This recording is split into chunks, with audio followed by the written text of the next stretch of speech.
1/8 of the world population is hungry. That's 872 million people go to bed hungry every night. At the same time, 1/3 of all the food produced in the world is wasted. So instead of growing food to feed people that need it, we feed it to animals that are inefficient, and it's left to rot in farms and in the countries that it's grown in. It's wasted in the manufacturing, in the supply chain, in the supermarkets, and it's wasted in our own households.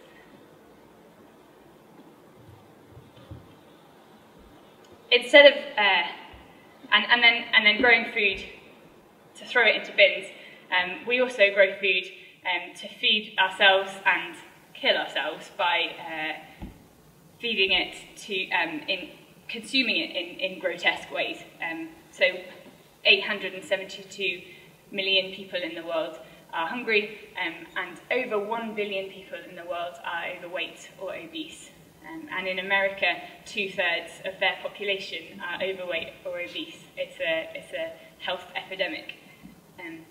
I believe that in the West, we've lost touch with the way that we see food, and we've no idea of the resources that go into it, of the labour that go into it, where it comes from. We've come to a point where we see food as an infinite resource that's infinitely available 24/7, any type of food, and it's not. It's not an infinite resource.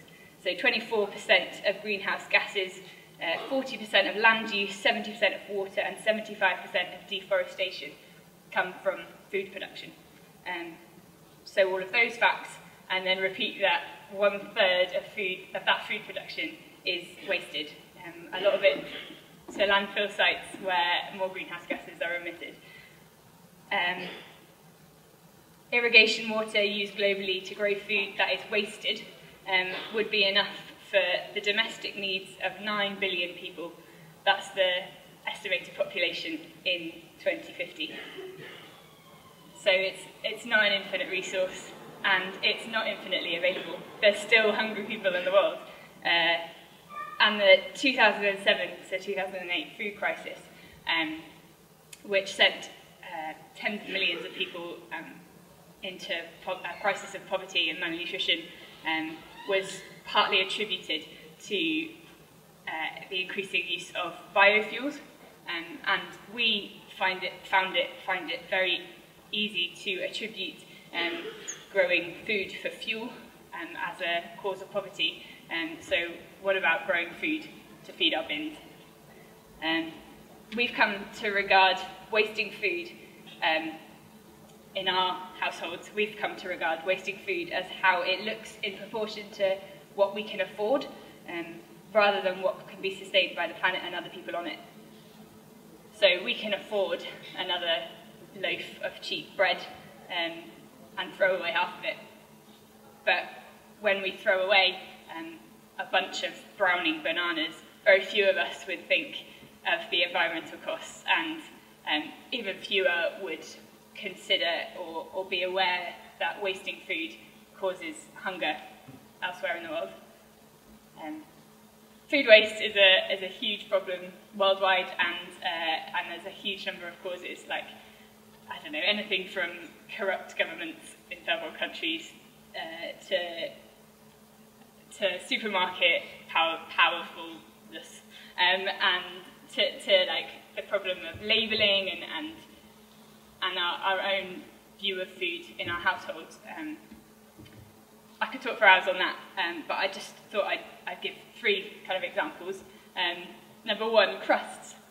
How many people here eat their crusts of their sandwiches, the end bits, at home? Yeah, most people, the majority of people at home would eat their crusts.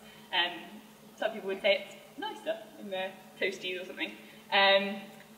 But have you ever seen a sandwich in a shop, like Tesco's or something, made from crusts of bread?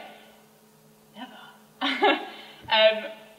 The Times did a study of one manufacturer of sandwiches for Marks and Spencer's, and they found that 13,000 pieces of bread were thrown away daily, every day, in this one factory, sandwich making factory.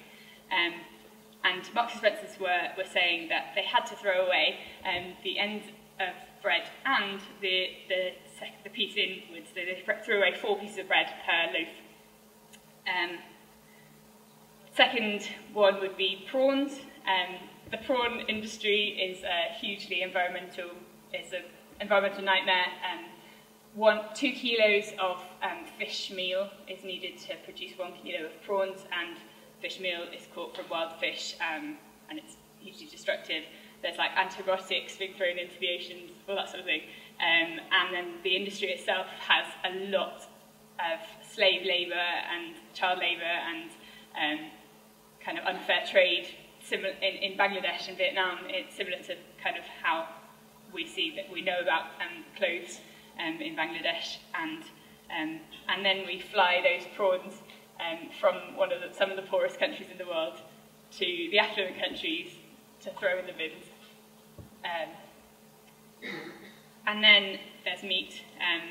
Meat is a huge consumer of energy and water. It contributes to deforestation and a number of environmental problems, and the amount of meat consumption is increasing at an increasing rate around the world. And then we eat like less than half of it, really. We don't eat any of the kind of offal at all in the world, or in the West. We need to cut our consumption of meat. It's a new phenomenon that we think that eating 2 portions of meat, or eating meat twice a day is normal. It's not healthy for us, and it's not healthy for the planet. So I took the liberty, I've heard about it in the news, and it's increasingly in the news in the UK, about food waste, and I and Mim took the opportunity last weekend to go and look in some of the bins in Durham, so just a couple of local shops on a Sunday evening, and if you could scroll down, just some of what we found. Like bags full of bread, loads and loads of bread. Keep going, keep going. Loads of bananas, and yeah, cauliflower, lots of vegetables. Oh, there's me with some ham, looking like a robber. Great. But yeah, I'm not like an expert at all, and I'm not the starter of a charity amazing as Jessie, but I work or help at a charity that's called Food Cycle. It's a fantastic charity that collects surplus food at the end of the day from local shops around Durham, and we get some students that are very creative and talented to make a 3-course meal that's healthy for homeless people and socially isolated, and anyone that needs it. It's fantastic, and I've, in the last 2 weeks, collected enough food to feed a feast for about 150 people tomorrow. And this is like, there's such a kind of resource of the amount of food that would otherwise be thrown away, and there's still hungry people. So to see, it's very easy for us to see, I don't know, all that kind of food waste and feel guilty about it and feel like shocked. But actually, I see it as an opportunity. There's a need, there's a resource, and there's a solution. So I hope that Ideas Hive could be a place where discussion about all of this can happen, and that we can have some ideas about like some more projects for using surplus food, some more like food education projects about nutrition and obesity and all that sort of thing. Some amazing allotment projects and projects like Fruitful Durham. I hope that Ideas Hive can be a place where all of you can join the discussion and get involved, especially in food waste and food things. Thank you.